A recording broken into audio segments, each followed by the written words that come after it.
بھی ہے مارجن نہیں آج تو کانفرنس کے لیے تھے کہ ملکی سطح پہ جو پورے ملک میں کیوس آیا ہے اس کے حل کے لیے پرم حل نکالیں، لیکن کیونکہ یہ جو پچھلے سال 8 فروری کو جو فیبریکیٹڈ بیوروکریسی کے جو مینیج الیکشنز ہوئے ہیں اس کے بعد یہ اس آواز کی ضرورت نہیں ہے، اس لیے کہیں کانفرنس بھی نہیں کرنے دیتے۔ یہ معاملہ آج کا نہیں ہے، میں صرف 2-4 منٹ میں اپنی چیزیں رکھوں گا کہ پاکستان کے انسیپشن سے ہم اس کو اسی طرح دیکھ رہے ہیں۔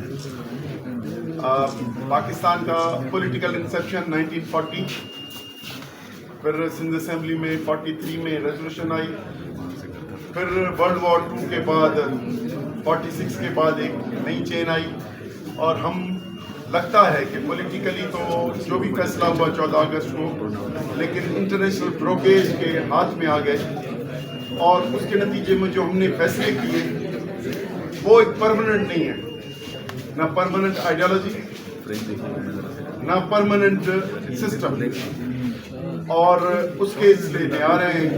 60 میں ہمیں کہا گیا کہ انڈسٹریلائزیشن ترقی ہوگی، 70 میں کہا گیا کہ آپ کے نئے نعرے، اور نئے نعروں کے لیے نئی لیڈرشپ پیدا کرنا، ایکٹرز پیدا کرنا کہ وہ جا کے اب بھائی نیشنلائزیشن ہو، پھر کہا گیا کہ اسلامائزیشن ہو، پھر کہا گیا کہ پرائیویٹائزیشن ہو، پھر کہا گیا کہ لبرلائزیشن ہو، اور آج ہمیں اس انٹرنیشنل بروکریج کی وجہ سے کوئی پولیٹیکل سسٹم نہیں بن رہا۔ ایک دوسرا، ہم نے جو ہمارے جو تاریخی وطن ہے، جو پشاور 1842، سندھ 1843، پنجاب 1849 اور بلوچستان 1876 میں جو آئے، یہ وہ وطن ہیں جنہوں نے 14 اگست 1947 کو اس ملک کا حصہ بنے۔ اب ان کو اپنی جو انٹرنیشنل بروکریج کی جو پالیسی اسٹیبلشمنٹ تھی، ان میں جو جینوئن پالیٹیشین تھے، وہ خان غفار خان ہو، خان شہید ہو، جیم سید ہو،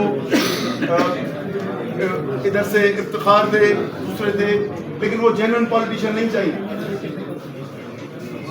اب ایکٹرز چاہیے، وہ آپ کو مل رہے ہیں، یا تو سیاست کے سسٹم جو ہے پارلیمنٹ کا بند کر دیں، بتا دیں کہ بھائی یہ بادشاہی ہے، یا ایک سسٹم کوئی کر لیں، تو کم سے کم ہماری سوچ تو ترقی کے دوسرے آپشنز کی طرف دیکھے۔ لیکن ہمیں کہا جاتا ہے کہ یہ سسٹم ہے، پارلیمنٹ سسٹم، اس کے تھرو چلنا ہے۔ پھر اس کے لیے جیسے حیدری صاحب نے کہا، بلوچ صاحب نے کہا کہ پھر مختلف تحریکیں بنی، اور وہ ریسٹوریشن آف ڈیموکریسی کے لیے بنتی آتی ہے۔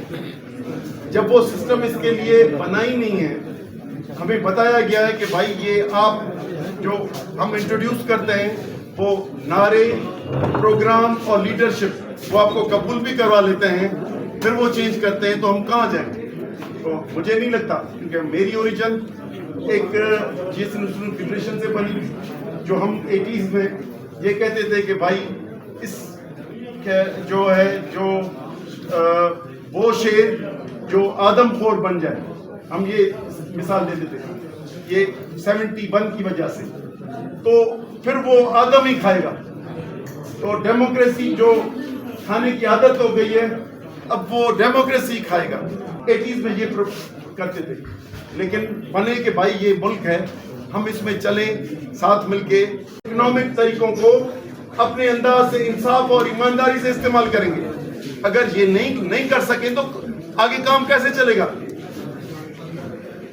بنا دیا کہ میں صرف اس لیے بتا رہا ہوں کہ 6 کینالز کا جو ایشو ہے وہ بنا دیے، پلانز بنا لیے، 2 سالوں سے کام ہو رہا ہے، پرمیشن 8 جولائی کو پریزیڈنٹ ہاؤس نے دے دی، اور وہ بھی غیر آئینی طور پہ۔ ہماری تو ادھر نسلیں رہنی ہے، ہم اپنی نسلوں کے پانی کا سودا یا ان کے وسائل کا سودا، کوسٹل بیلٹ کا سودا کیسے کریں گے؟ تو ہوش کے نہ کھلنے. لیونگ انڈس جو یونائٹڈ نیشنز کا living Indus restoration, ecological restoration نے یہ رپورٹس دی ہیں کہ $2 بلین کا صرف ڈیلٹا کو نقصان ہوا ہے. آگے جو زمینوں کو ہونا ہے، جو 2 پروجیکٹس ہیں جو گزارش کروں، گریٹر تھل کینال اور چولستان، ان پہ 7 to 8 ملین زمین آباد ہونی ہے، اور ہماری کل زمین جو ہے آباد جو ہے 12 ملین ہے. اگر 8 ملین نہیں آباد ہونی ہے تو ہم 4 ملین کے پانی پہ 1.25 کروڑ ایکڑ زمین کیسے آباد کریں گے؟ تو یہ وہ فیصلے ہیں جو ڈنڈے کی زور پہ ہو رہے ہیں، اور مستقبل میں اپنے وطن میں 10 سے 15 ملین لوگ ڈسپلیس ہوں گے، ڈسلوکیٹ ہوں گے اپنے گاؤں سے. سندھ کا پانی 73% نیچے پانی خراب پانی ہے.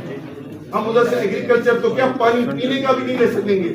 تو کس طرح سوچا ہے کہ 5,000 ارب کمپنی سرکار کو ملیں گے، لیکن جو کروڑ سے 1.5 کروڑ لوگ ڈسپلیس ہوں گے. کراچی شہر جو 2 کروڑ لوگوں کا ہے، وہ کوٹڑی سے پانی لیتا ہے، کوٹڑی براج سے پانی لیتا ہے. وہ انکنسسٹنٹ سپلائی کی وجہ سے اس کا پانی ختم ہوگا یا رکے گا. 2 کروڑ لوگ کیا سال میں جمع کر کے رکھیں گے اور سال میں 2 مہینے میں اور 10 مہینے وہ پانی پیئیں گے؟ تو یہ جاہلانہ فیصلے بند کریں، ریاست کو انصاف کے ساتھ چلائیں. اگر کانسٹیٹیوشن نہیں ہے، میں صرف یہ سوال کر کے ختم کرتا ہوں، اگر کانسٹیٹیوشن پہ عمل درآمد نہیں ہو رہا، شفاف الیکشن نہیں ہو سکتی، اور نئے نعرے اور نئے لیڈر آپ کے آتے رہیں گے، اور مفاہمت اور مصلحت کے نظر پوری سیاست کو کبڑا کر دیں گے. ہمارے درمیان ایک یہ نہر ہے جو ہم ساتھ مل کے پانی پیتے ہیں. اگر اس کو گڈو تک یا توسا تک ختم کر دیتے ہیں تو پھر ہمارے درمیان کون سا جواز ہے ساتھ رہنے کا؟ کانسٹیٹیوشن بھی نہیں ہے، اور لا اینڈ آرڈر بھی نہیں ہے، پالیٹکس بھی آزاد نہیں ہے، الیکشنز بھی آزاد نہیں ہے، اور پانی بھی ایک دریا سے نہیں پی سکتے. جبکہ یورپ کے ڈینوب لیں، رائن لیں، جو بھی نائل لیں، افریقہ کی 8 ملکوں سے بہتی آ رہی ہے، اور 8 ملک جو ہے خوشی سے گزار رہے ہیں.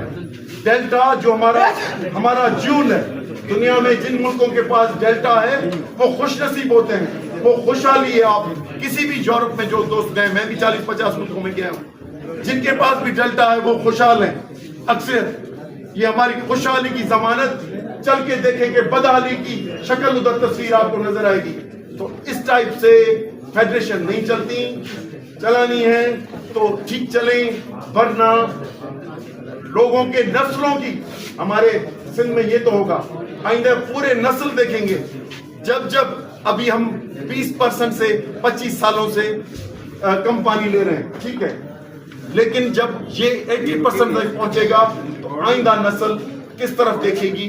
یقیناً یہ اسلام آباد کی طرف نہیں دیکھے گی، اپنے کوئی نئے راستے تلاش کرے گی. میں بند کرتا ہوں.